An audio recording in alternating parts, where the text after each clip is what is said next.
good day everyone. So we are the group 7, the Senate.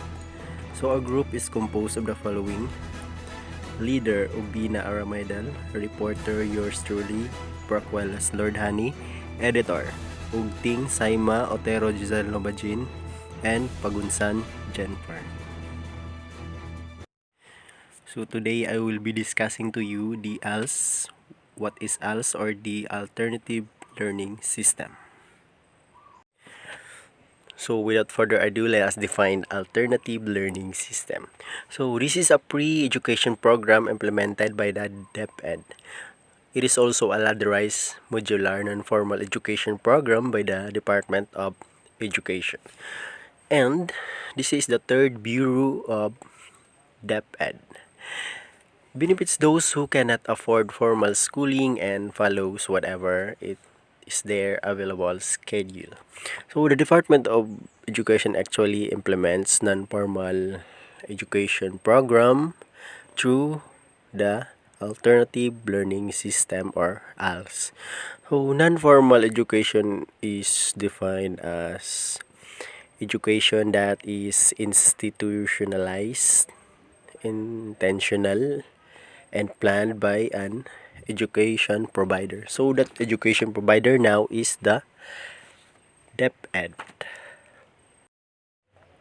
So teachers that are involved in this program are called mobile teachers, for the reason that they often go about teaching in rural and depressed areas where a formal school is not available. So why is that the mobile teachers are involved in this program? Is because they are specialized teachers who lived among the people in remote barangays of the country, conduct for the illiterate, out of school youth, and adults who are willing to learn basic literacy skills.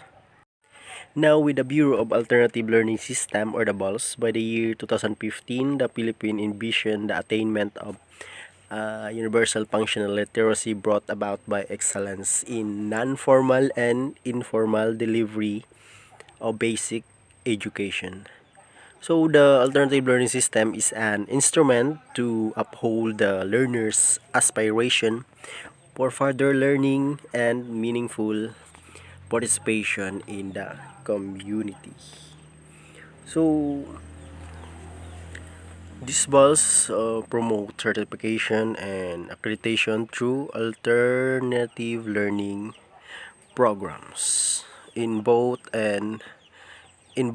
formal and informal in nature.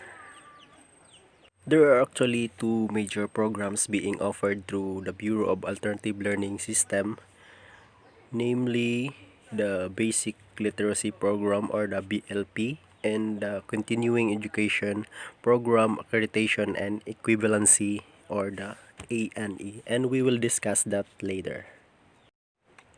So who are the target learners of ALS? So these are the following: elementary and secondary dropouts, youths and adults although in high school but overage for grade 6 and 4th year, unemployed and underemployed, out of school youths and adults, industry-based workers, housewives, maids, factory workers, and drivers.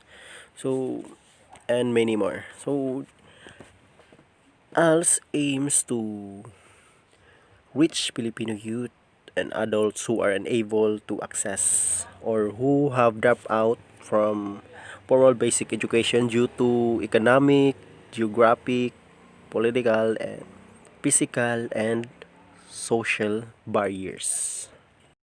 So here's the important thing. How does ALS work? So first is students who are interested in enrolling in an ALS class are encouraged to visit community learning centers, or CLCs. Oral and written tests will be given to assess the students' or pupils' competency level. And next is applicants who have not attended any formal schooling before will be enrolled in basic literacy program, where basic reading and computing skills will be taught before moving them to advanced classes. So in a nutshell, The BLP or the Basic Literacy Program allows the students to develop skills in reading, writing, and numeracy, and is open to both children and adults. So the ALS A&E, so A&E means accreditation and equivalency, takes a minimum of 800 hours to complete, or 8 to 10 months. So the process of integration starts with the students attending a 10-month learning and review session conducted by the mobile teacher. So after completion, performance are assessed in preparation for the accreditory and equivalency test, or A&E, that will be given to these students. So passers of either the elementary or secondary level gets certificate which bears a signature of the Secretary of the Department of Education. This allows a passers to be integrated into formal education and also gives them the chance to enroll for a college degree or technical courses. So upon the completion of us, so the enrollees who pass the A&E exam enrolled in tertiary education or vocational training, A&E passers were twice more likely to obtain full-time formal jobs compared to those who did not pass the A&E. So the options and opportunities for ALS passers. So can enroll for college, enter TESDA or technical schools, enter other non-formal training programs, enter formal training programs, look for work opportunities, enroll or re-enroll in formal elementary or secondary education. So ito yung mga benefits ng kung nakapasa ka ng ALS. Kung ikaw ay enroll sa ALS at nakapasa ka, so ito yung mga benefits. So the Bureau of Alternative Learning System Programs and Projects. So first is informal education for disadvantaged children. This program focuses on packaging of short-term educational activity that addresses the special needs and interest of the street and working children. So the learning materials packages may be developed, adapted or gathered from other sources and tailored fit to the identified needs of the said users. So all programs naman ng alternative learning systems are modular and flexible. So each one of them can take place anytime and any place depending on the convenience and availability of the learners. So yun yung informal education for disadvantaged children. Another is the radio-based instruction or RBI program. So the radio-based instruction or RBI program is an alternative learning delivery mode using radio broadcasts to deliver the ALS program. So as form of distance learning, it is able to expand access to education by bringing it to where the learners are. It aims to provide learning opportunities to listeners and enable them to acquire equivalency and basic education through the broadcast lesson. So this radio-based instruction utilizes local community and other modes of broadcast. So the core learning modules are transformed into radio scripts which were produced for public broadcast. Next is the ALSDAP or the Alternative Learning System for Differently Abled Persons. So the ALSDAP is a project which aims to deliver a basic literacy program to the special differently abled children, out-of-school youths, and adults. So for example, hearing impaired learners who have not able have no access to the formal school system through specialized approaches. Example for signed language. So the ALSDAP actually uses a basic literacy program to improve the PWD's cognitive, physical, and social skills. And PWDs are taught to read, write, count, play sports, and socialize.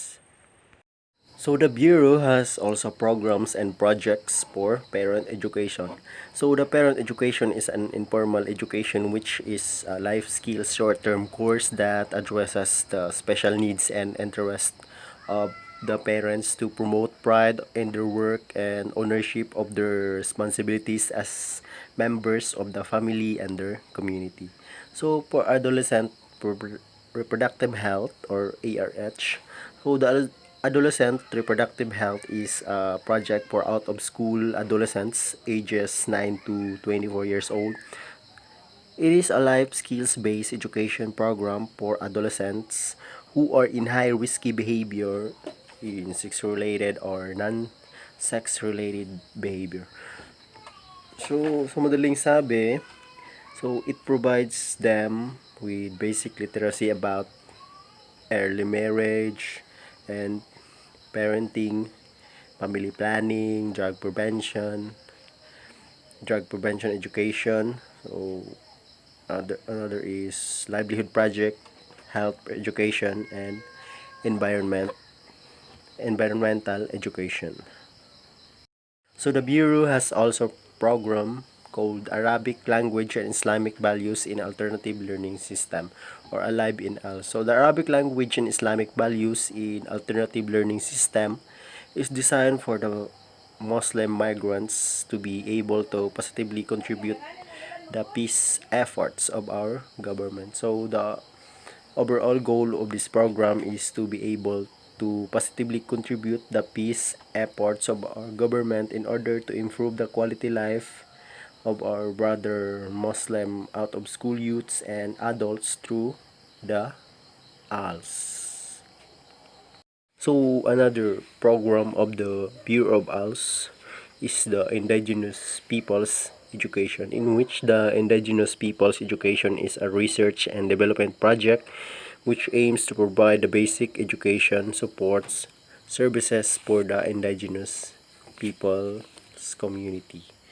So this provide an IP education service which is acceptable to indigenous peoples in general and to specific communities in particular.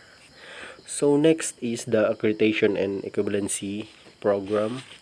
So the accreditation and equivalency program or ANA program is a program aimed at providing an alternative pathway of learning for out of school youth and adults who are basically illiterate but who have not complete the 10 years of basic education mandated by the Philippine Constitution.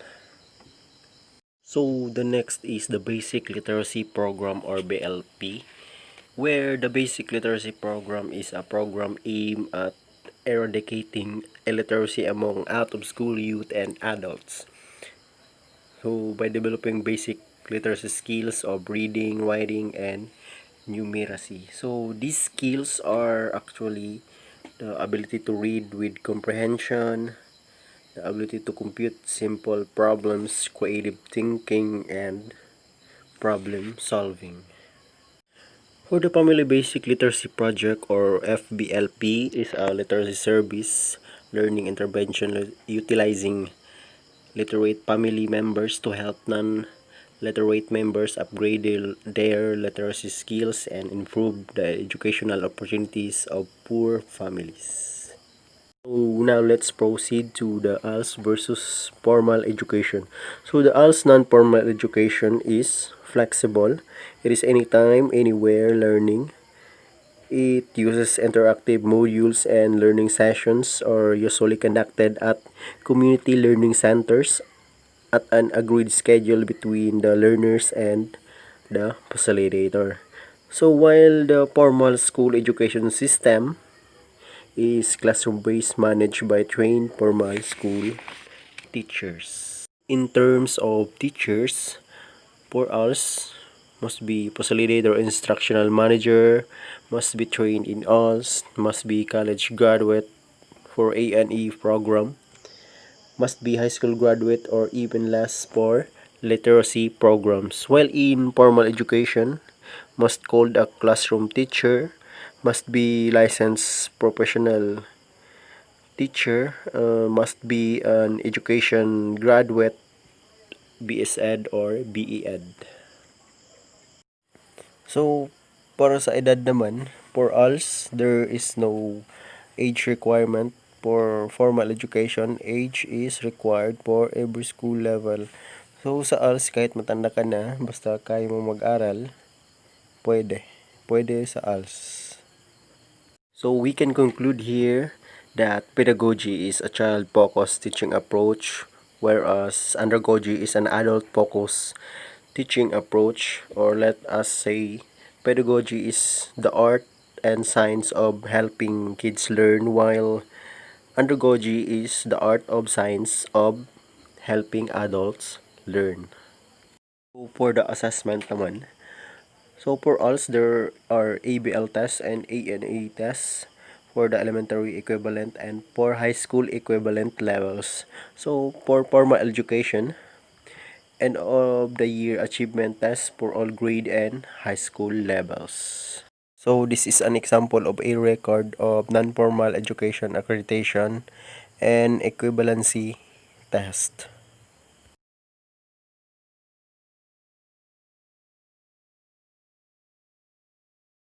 So this is an example certificate pag nakatapos ka na ng elementarya sa ALS. So ito naman sa high school. So let's now go to the changes to the alternative learning system under K-12. So the curriculum is benchmark on the DepEd K-12 formal school curriculum and focuses on the 21st century skills of information, media, and technology skills, learning and innovation skills, communication skills, and life and career skills. So the DepEd aligns ALS with K to 12.